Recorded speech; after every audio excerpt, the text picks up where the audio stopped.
Welcome to Washington in Focus Daily. It is Monday, July 6th, 2026. I'm Carlene Johnson, the Center Square, Washington's state government reporter.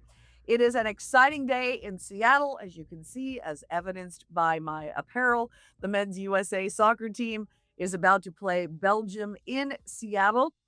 And I was in the city earlier today talking with fans from all over the country and talking to some locals as well about what they think of how much better the city looks now and will it stick. I even rode Link Light Rail from Federal Way all the way up into the Stadium District. It was a very pleasant ride, I'll tell you. We'll share some of that experience with you. It has been nearly 6 months now since we here at the Center Square began investigating allegations of daycare fraud, uncovering some unusually large taxpayer subsidy payments to home daycare providers. And we have spent that many months doing a deep dive investigation, and I am thrilled to share with you our investigative piece that has come out today and as well as my incredible producer, Christian Russell, who has spent a great deal of time putting together a video investigative piece that accompanies the published article today on our Center Square national page. And then the latest in the investigation in the Tri Cities, with a man accused of stalking the daughter of Pasco Republican Senator Nikki Torres. Police are now investigating her opponent, Kennewick School Board President Gabe Galbraith. He is named in the police report, potentially being tied to the young man who sat for hours parked outside the home of Senator Torres' adult daughter and 6-year-old granddaughter. The whole idea here trying to see if, in fact, she was living there or not. Is she actually living in the district that she hopes to represent for the upcoming campaign? All right, lots to uncover here, so let's dive straight in. It is again July the 6th, and USA, the men's soccer team, is about to face Belgium. Um, I don't know if this is like the biggest international sporting event that's happened in modern history in Seattle. It sure felt like it when I was there earlier today. Of course, the loser goes home with this match being in Seattle. We're down to 16 teams, of course. And so any loser at this point is done. You're done for the World Cup. And I'll tell you, the city was hopping. I arrived in the city via the Link Light Rail from Federal Way all the way into the city just shortly after 9 o'clock this morning, and everything was already hopping. There were already some other soccer fans on the train. I will tell you, when I first got on in Federal Way, the trains were pretty empty. Not a lot of people on at all. You get a little further north, you get up towards Kent Des Moines and then SeaTac Airport and then into South Seattle, more people were getting on board. And certainly by the time you get into, the Othello and Columbia City stations there where they're on the street grade, there are a lot more people getting on. It felt perfectly safe. I paid my $3 fare to get on, which is easy. I just did my Apple Pay on my phone and scanned it as you walk in, but I didn't find anyone checking fares. So I will concede to you, I did not pay for a fare on the return trip home, and I never saw anyone on board any of those trains for fare enforcement. Now, a few tents along ML King Way I did see, but not a lot of other evidence of a homeless, drug addicted population that we've been spending a great deal of time reporting on. And the first couple of fans that I spoke with on the west side of the stadium, where they've got all the restaurants open, all the apparel, all of the food trucks. I mean, it's quite a festive environment. Again, as I mentioned, just after 9 this morning, the place was already buzzing like crazy. Um, I happened to encounter a couple of gentlemen that were walking with their USA gear on, and so I said, "Hey," introduced myself, said I was a reporter here, and "Where are you from? Are you going to the match?"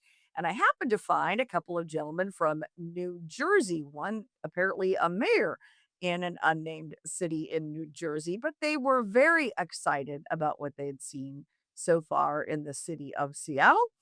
And here's a little bit of my conversation with Jonathan and Ari from New Jersey. But when you come to a place like this, after experiencing that, you realize just how integrated this is into the overall vibe of Seattle, and that is, to me, like, Pretty cool. amazing. I wish that we had that on the East Coast. And Ari, what's going to be your biggest takeaway? Just, I've never been to a sporting event of this magnitude, so just the loudness that I've heard that takes place in this stadium, and the people from all over America and all over the world here is just very cool. Now, I met another couple up from Flagstaff, Arizona. They too were loving the city and the waterfront, said they would absolutely come back. They had never seen, a world-class city, as the one woman described it to me, like right on the water. And they had walked the waterfront last night after arriving in town, and they just said it was spectacular. They could not believe how beautiful it was. I also met, though, a man named Mike Kinney. He was sitting with some friends inside Sluggers. If you're familiar with the Stadium District, that's been there forever. They've got, Mariners baseball stuff everywhere inside that place. Pretty cool environment. I was starving. I went in and yeah, they were serving even their little corn dog bites at 10 a.m. So that was kind of cool. But I ran into a couple of gentlemen who were sitting and talking. They were obviously soccer fans, or I guess all of us are dressed up like this right now.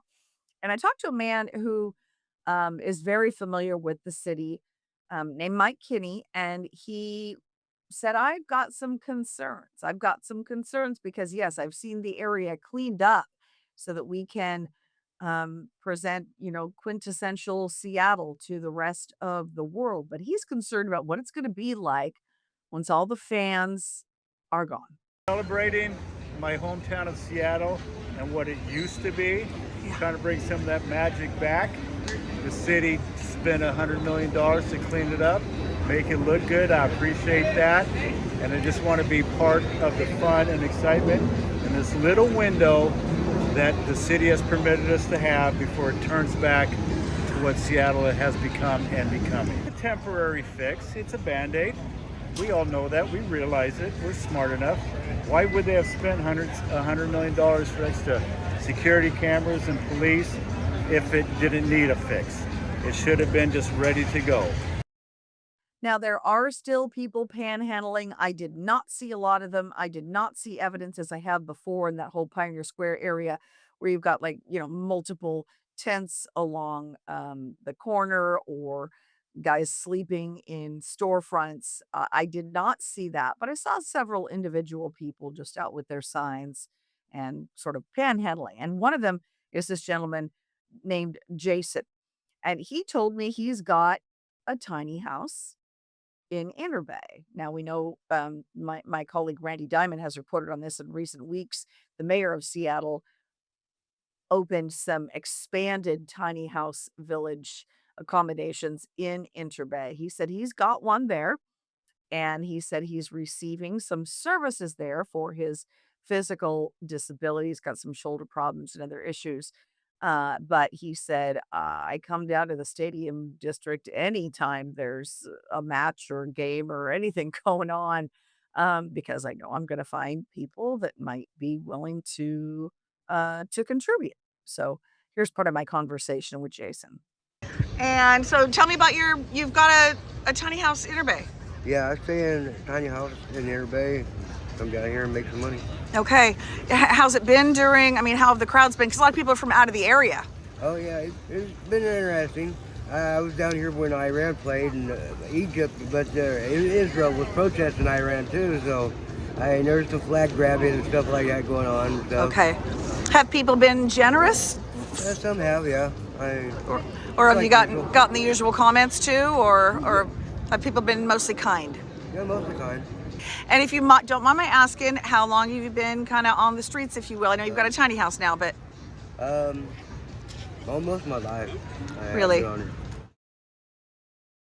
Now, in conjunction with today's big match, we've got folks that have been pushing back on Mayor Katie Wilson's policies over dealing with homelessness fueled by drug addiction. And are we just shifting that somewhere else?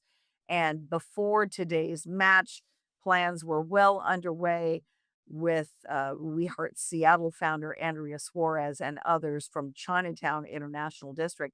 They feel like they've been dumped on during all this. They say all the homeless drug addicts have been pushed from the Stadium District in Pioneer Square to the International District, and that their business has suffered as a result. So if you're headed downtown for the match this afternoon, that might be something that you see. They intended to have a presence right outside the Stadium District to kind of bring some attention to this. So we'll wait and see what happens when the world is no longer watching. I can tell you it was a cleaned up district from what I have seen in recent weeks and months. And so now we just wait to see how much we beat Belgium by in the match this afternoon. So go Team USA. All right. Brief mention today because I'm pretty proud of a story finally published today on our national page for the Center Square. The title of the article is State Fails to Investigate Daycares with No Children Despite Media Reports. And my producer for Washington in Focus Daily, Christian Russell, has worked for months on this project, detailing how Washington state daycare providers receive these very large taxpayer subsidies. And when you visit those homes, I will tell you of the 3 dozen that I visited going back to the end of December, after Nick Shirley first published what was happening in Minnesota, we went out and said, hey, it must be happening here. Sure enough, that was the same thing that we found. I found very few children, if any, at the 3 dozen that I have visited in the Federal Way area, in Kent, in South Seattle, in West Seattle, been all over the region and found much the same um, situation where it is a daycare provider, even might have a daycare sign outside, but no evidence of an actual daycare on the property. And the problem is we've got politicians that have been unwilling to respond to this, from the state attorney general to Governor Bob Ferguson to our state auditor to the Department of Children, Youth, and Families and Secretary Tonneson. There has been zero desire. That's my interpretation of this after having pushed for months to get some accountability. I've not received any thoughtful, willing response to investigate and say, hey, you know what you've kind of uncovered here might be worth a closer look. In fact, quite the opposite. We've instead been told that knocking on a door and asking, is there a daycare here, is the equivalent of harassment and intimidation. And folks seeing us out doing our investigative work as journalists have been told to report that to the AG's office, that we might be, the troublemakers, the rabble rousers here. So it's been unfortunate, but I can tell you, finally getting this article and this investigative video published today, many months in the works, is just the beginning of what we promise to continue to work on. We're not going to let up on state officials. We're not going to stop our own investigative work. And hopefully, we'll be able to bring some accountability to this. So, check out the story and the adjacent video on our Center Square. It's both on the Washington page as well as on our national page for the Center Square. I encourage you to check that out and provide your feedback and comments. We do read those. All right, we now have the police report, I should say, on the investigation in the Tri-Cities involving a man who is accused of stalking the daughter of Pasco Republican Senator Nikki Torres, apparently trying to see if, in fact, she was living at the home that she owns, but her daughter and granddaughter are living there, as opposed to a different residence that she is currently, residing in. She did have to move, and she's made no secret of that. She had to move so that she could run when there was some racial gerrymandering done. So in order to keep her Senate seat, she had to move from the 15th to the 8th legislative district in the state of Washington. So here's the latest on this. Kennebec School Board President Gabe Galbraith, who is also a Republican, along with one of his campaign staffers, they're both now under investigation for allegedly helping this guy who staked out outside the home, allegedly, of Senator Nikki Torres's daughter. Logically, and Senator Torres says this as well, they were trying to maybe see if she was coming and going. You're really not living there, you're living here. It's not just your daughter living here. Trying to catch her not living where she said she was living. Her opponent, Gabe Galbraith, has again accused her of sort of district hopping so that she could continue to run. And the man who's accused in this, remember the 21-year-old Trevor Delorme, he appeared in court last week on the stalking charges after, again, he was caught outside that home. But now the police report has detailed some other things. We can put up part of this for you again after the court appearance, and we got the police report sent to us as well here at the center square. And it says that uh, Gabe Galbraith coordinated and directed operations, and that Benson Behan, one of his campaign staffers, I might be saying that wrong. Pardon me if I am. It's Behan, assisted in coordinating operations with the Benton County Republican Party. And again, they're part of this open criminal investigation into claims of harassment and stalking. Now, again, this is a challenge in the 8th District. They're both Republicans. So I spoke last week to Senator Torres before we knew that Gabe Galbraith and one of his campaign staffers were named as part of the police investigation. I want to share with you part of that conversation. We really should be running a campaign based off on merits and what we're going to do for our community. And if my opponent thinks that attacks like this and coming after my family is going to break me, it is not. And I'm going to fight back. I'm definitely going to fight back. And I'm going to make sure that there is a trial. I have interviewed Kennewick School Board President Gabe Galbraith in the past, multiple times actually. Again, as the school board director or president of the school board directors in Kennewick, that district is one of several in Washington that has stood up to the Office of Superintendent of Public Instruction against some of the transgender um, policies and ideology being pushed. They passed some, I don't know if it was a resolution or just read a proclamation, one of those things at one of the school board meetings. So I've spoken with him on that, and then spoke to him when he made the decision to run for this Senate seat being vacated by Senator Matt Banky, who's running for Congress. So I again reached out 2 times last week and again this morning to say if he had any comment.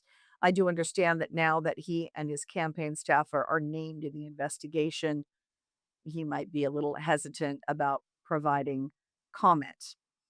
So I did get a state GOP Chairman Jim Walsh news statement today. Um, he told me last week we've not endorsed either candidate. Again, they're both Republicans. And he said, I see qualities in both. But he sent me this new statement today, which says this. It says, again, this is from GOP Chairman Jim Walsh. Stalking is bad. It's a crime. Local law enforcement is still investigating the situation, so facts are still emerging. Speaking generally, it's possible to confirm someone's legal residence without engaging in illegal activity. And of course, that's going to be, up for interpretation of the court, potentially a trial by jury to decide if, in fact, this guy, who admits he sat outside the house and took pictures and video for hours on end, being put up to that task by potentially another competing campaign. I don't know if that's illegal or not, or if that constitutes stalking. That'll be up to the courts to decide. But the primary is now less than a month away. Yes, it's July the 6th. August 4th is our Washington state primary, and Torres is calling on Gabe Galbraith to resign because of this investigation. No evidence at this point that that is expected to happen, but we're watching very closely. So that's a wrap on today's episode of Washington in Focus Daily for this Monday, July the 6th. Huge match in Seattle today with the USA men's soccer team playing Belgium. I hope tomorrow we get to talk about a victory. The city looked ready when I was there today. I was really impressed. And again, most of the people I talked to from all over the country were very impressed with the city. They said it was beautiful, and many of them had never been to the city before. So, whatever efforts have been made to kind of clean things up and showcase our beautiful Emerald City, it's apparently worked for most of the tourists that are here, and many said they plan to come back. Thanks for watching. I hope to see you again tomorrow.